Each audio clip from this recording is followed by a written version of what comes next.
Hello, how to evaluate this? This is 9 to the power of 7 minus 9 to the power of 6. We are going to evaluate this without the use of calculator. So now 9 is 3 power 2. I have 3 to the power of 2. And this is raised to the power of 7 minus 9 here, 6 to the power of 2. And this is raised to the power of 6. Now, if you have a to the power of x, this is raised to the power of y. This equals a power x times y. So we need to multiply this and multiply this. So I have 3 power 2 times 7, that is 14, minus 3 power 2 times 6, that is 12.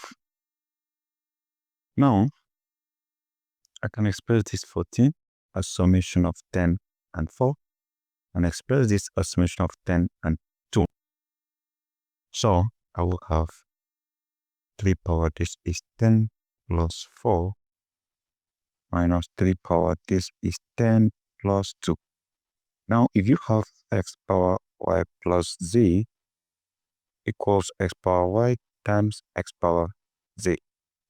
So we have 3 power 10 times 3 power 4 minus 3 power 10 times 3 power 2. So from here, I factor out 3 power 10 of 3 power 10 times this divides 3 power 10 of 3 power 4 minus this divides 3 power 10 of 3 power 2. So from here, I can have 3 to the power of 10 times is 3 power 4. I can express it as 3 power 2 times 2 minus 3 power 2. So from here, I'll have 3 power 10 times this is 3 power 2 raised to the power of 2 minus 3 power 2, right? So right now, remember, 3 power 2 is 9. I have 3 power 10 times this is 9 power 2 minus 3 power 2. So remember, if you have x squared minus y squared equals x plus y times x minus y. So let's do that here. I'll have 3 power 10 times this will be 9 plus 3. That is my x, this is my x, this is my y, times 9 minus 3, right? So from here, I'll have 3 power 10 times 9 plus 3. This is 12 times 9 minus 3. This is 6. So from here, this is 3 power 10 times 12 times 6, this is 72. All right, so we need to find the value of 3 power 10. 3 power 10 equals 3 power 5 times 2. This will be 3 power 5 raised to the power of 2. This will be 3 power 5 is 243 raised to the power of 2. And this will be 243 times 243. 3 times 3, 9, 3 times 4, 12, 2 over 1. 3 times 2, 6 plus 1, 7.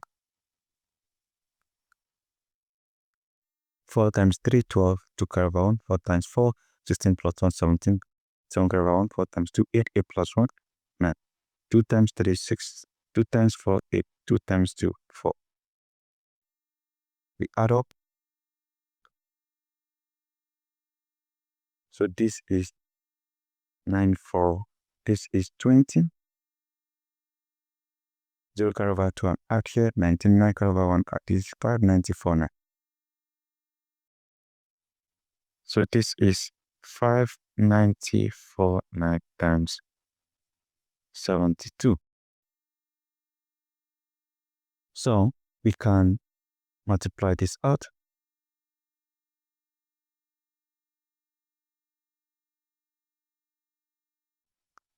(594 9 times 72), right? So 2 times 9, 18, 8 carry over 1. 2 times 4, 8, 8 plus 1, 9. 2 times 0, 0. 2 times 9, 8 carry over 1. 2 times 5, 10 plus 1, 11. All right, let's consider 7. We have 7 times 9, that is 63. So we have 3 and carry over 6. We have 7 times 4, that is 28. 28 plus 6, that is 34. We have 4 and carry over 3. We have 7 times 0, that is 0, 0 plus 3, we have 3. Now have 7 times 9, that is 63. So we have 3 and carry over 6. So we have 7 times 5, that is 35, and 35 plus 6, that is 41. So we have 41 here, and we add everything together. So this will give us 8. 9 plus 3, that is 12. We have 2 and carry over 1 add here. This is 5, and this will give us 11. 1 and carry over 1 add here. This is 5. 1 plus 1, that is 2, and this gives us 4. Now, this becomes our answer for 9 to the power of 7 minus 9 to the power of 6. That is 425,1528. Now, you can as well express 9 as 3 to the power of 2. So this is 3 power 2 power 7 minus 3 power 2 power 6 equals the same 4,251,528. So if you consider a power n or power m equaling a power n times m, that means we multiply this and this. You have 3 power 2 times 7, that is 14, minus 3 power 2 times 6, that is 12. That means that will still give you 4,251,528. So this is 4,251,528, and we have achieved this without the use of a calculator, guys. So that is it. Thank you and goodbye.